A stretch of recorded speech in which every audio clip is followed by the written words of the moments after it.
بسم اللہ الرحمن الرحیم۔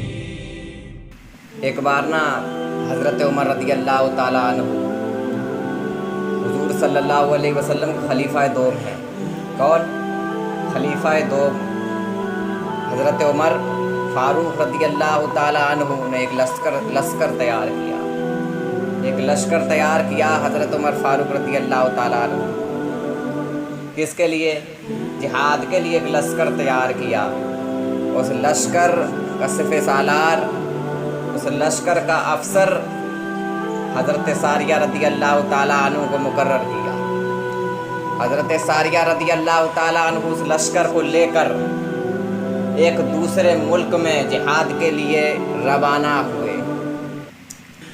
مدینہ سے کئی کلومیٹر دور ایک دوسرے ملک میں حضرت ساریہ رضی اللہ تعالیٰ عنہ اپنے لشکر کو لے کر دوسرے ملک کی جانب روانہ ہیں۔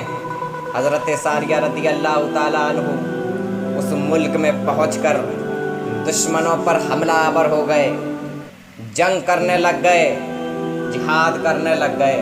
حضرت ساریہ رضی اللہ تعالیٰ عنہ نے بڑی ڈٹ کر جنگ کی۔ حضرت ساریہ رضی اللہ تعالیٰ عنہ ادھر جنگ چل رہی ہے اور ادھر مدینہ منورہ میں، شہر نبی میں حضرت خلیفہ دوم حضرت عمر رضی اللہ تعالیٰ عنہ خطبہ ممبر پر، مسجد نبوی کے ممبر پر خطبہ دے رہے ہیں۔ سمجھ میں آ رہا نا آپ کے؟ اللہ کرے میں آپ کو جو سمجھانا چاہ رہا ہوں آپ کے سمجھ میں آئے، ہے نا؟ دل پر تھوڑا توجہ دے کے سنیں گے تو الحمدللہ انشاءاللہ آپ کو اچھا لگے گا اور سمجھ میں بھی آئے گا کیا معاملہ کیا ہے۔ تو آج خلیفہ دوم کی بات ہے نا، تو توجہ دیں انشاءاللہ۔ جی، تو حضرت عمر رضی اللہ تعالیٰ عنہ یہاں خطبہ دے رہے ہیں اور وہاں حضرت ساریہ مدینے سے کئی کلومیٹر دور کے فاصلے پر جہاد کے لیے اپنا لشکر لے کر گئے۔ حضرت ساریہ ادھر جہاد کر رہے ہیں اور یہاں پر حضرت عمر رضی اللہ تعالیٰ عنہ جو حضور صلی اللہ علیہ وسلم کے اللہ کے محبوب کے خلیفہ اول حضرت ابوبکر صدیق ہیں، خلیفہ دوم حضرت عمر رضی اللہ تعالیٰ عنہ تو جب خطبہ دے رہے ہیں ممبر شریف پر کھڑے ہو کر حضرت عمر خطبہ دے رہے ہیں اور خطبہ دیتے ہوئے حضرت عمر رضی اللہ تعالیٰ عنہ نے خطبے دیتے ہوئے ایک بات کہہ دی، ایک صدا دی، ایک آواز لگا دی۔ اور آواز کیا تھی؟ یا ساریۃ الجبل، اے ساریہ پہاڑ کو اپنے پیچھے رکھو، اپنی پشت کے پیچھے پہاڑ کو رکھو، اپنے پیچھے پہاڑ کو رکھو۔ اللہ اکبر کبیرہ۔ پیارو، مجھے ایک بات یہاں پر آپ سے پوچھنی ہے، کیا اس زمانے میں مائک تھے کہ انٹرنیٹ کا کوئی سسٹم، کوئی واٹس ایپ فیس بک کے ذریعے کوئی میسج پہنچایا گیا ہو، فون کر دیا گیا ہو؟ نہیں، یہاں خطبہ دیا جا رہا ہے اور اس زمانے میں نہ تو کوئی نیٹ تھا، نہ کوئی ٹیلی فون تھا، نہ موبائل تھا۔ تو حضرت عمر رضی اللہ تعالیٰ عنہ ممبر شریف پر کھڑے ہو کر خطبہ دے رہے ہیں اور خطبہ دیتے ہوئے حضرت عمر رضی اللہ تعالیٰ عنہ ایک صدا دے رہے، ایک آواز دے رہے ہیں، یا ساریۃ الجبل، اے ساریہ پہاڑ کو اپنے پیچھے رکھو، پہاڑ کو اپنے پیچھے کر لو۔ اللہ اکبر۔ بات سمجھ میں آئے گی آپ لوگوں کے، ذرا توجہ دے کر سنیں گے تو اچھا لگے گا الحمدللہ انشاءاللہ۔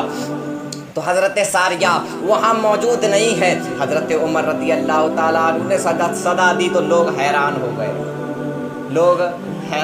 گئے، بات حیرانی کی ہے بھائی، مائک نہیں، موبائل نہیں ہے تو حیران تو ہوں گے نا۔ آج کے دور میں کوئی صدا لگاتا ہے نا، پھر بھی حیرانی کی بات تھی، لیکن بات تو اتنی ہے کہ آج تو موبائل چل گیا تو کوئی یقین بھی کر سکتا تھا کہ ہو سکتا ہے کہ اتنے دور پر ہیں، شاید میسج کر دیا ہو، ہے نا۔ لیکن نہیں پیارے، اس زمانے میں کوئی انٹرنیٹ وغیرہ کوئی کنیکشن نہیں تھا، وہ بھی تار چلتے تھے، چٹھیاں شاید پہنچائی جاتی تھی میرے خیال سے۔ تو حضرت عمر یہاں سے صدا دے رہے ہیں اور حضرت ساریہ رضی اللہ تعالیٰ عنہ کئی کلومیٹر اپنے لشکر کو مدینہ شریف سے کئی کلومیٹر دور ہیں۔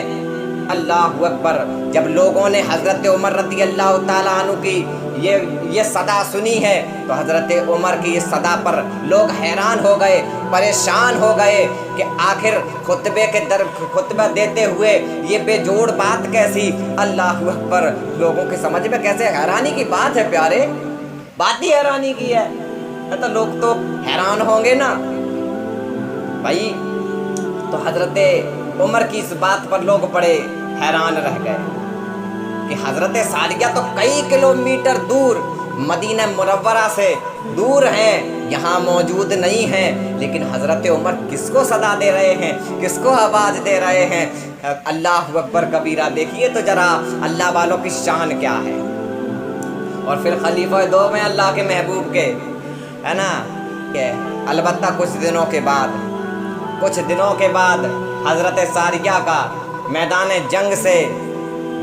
جہاد سے قاصد آیا، اور حضرت ساریہ رضی اللہ تعالیٰ عنہ کا وہ قاصد حضرت عمر رضی اللہ تعالیٰ عنہ سے عرض کر رہا ہے، یا امیر المؤمنین، کیا کہہ رہا؟ یا امیر المؤمنین، جنگ ہو رہی تھی، ہم دشمنوں سے جنگ کر رہے تھے، ہم جہاد کر رہے تھے، یا امیر المؤمنین، دشمن ہم پر غالب آ گئے تھے، ہمیں ایسا لگنے لگا تھا کہ اب ہمیں شکست کے آثار نظر آنے لگے تھے، ہم زیر ہونے والے تھے کہ اچانک غیب سے صدا آئی، غیبی آواز آئی، اور وہ غیبی آواز یہ تھی، یا امیر المؤمنین، وہ غیبی آواز یہ تھی کہ ساریہ، پہاڑ کو اپنے پیچھے رکھو، پہاڑ کو اپنے پیچھے کر لو، پہاڑ کو اپنے پشت کے پیچھے رکھو۔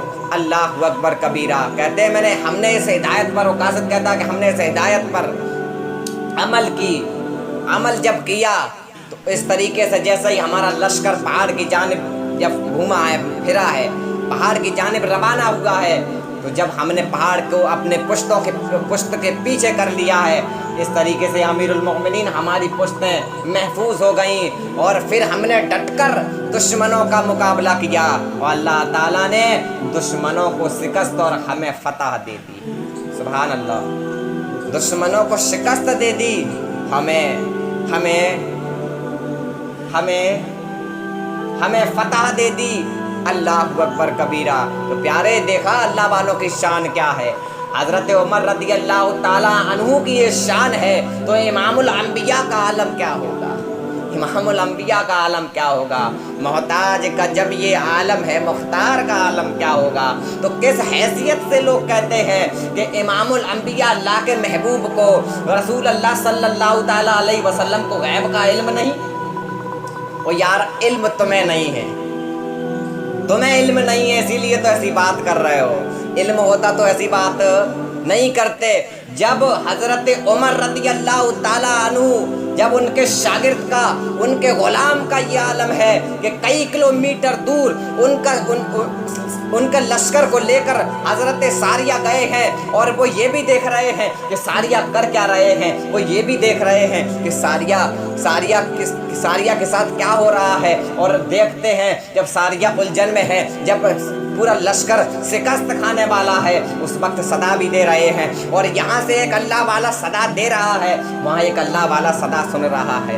اللہ اکبر کبیرہ۔ میرے پیارو، اللہ کے محبوب سے محبت کرو، اللہ کے محبوب کے بارے میں غلط سرت نہ بولا کرو۔ اللہ نے اپنے محبوب کو بڑی عزتوں سے، بڑی شان سے نوازا ہے، تم ان کے بارے میں ایسا نہ بولا کرو کہ ان کو غیب کا علم نہیں، معاذ اللہ، الیاذ باللہ۔ تو حضور صلی اللہ علیہ وسلم سے محبت کرو، اللہ سے محبت کرو، اللہ کا خوف اپنے دل میں رکھو، اور یہ الٹے سیدھے جملوں سے بچو، اور اللہ کے محبوب کے ان 4 یاروں سے بھی محبت کرو، ان 4 یاروں سے محبت کرو۔ حضرت ابوبکر صدیق سے محبت کرو، حضرت فاروق اعظم سے محبت کرو، حضرت عمر رضی اللہ تعالیٰ عنہ سے محبت کرو، حضرت عثمان غنی سے محبت کرو، حضرت علی مولا علی سے محبت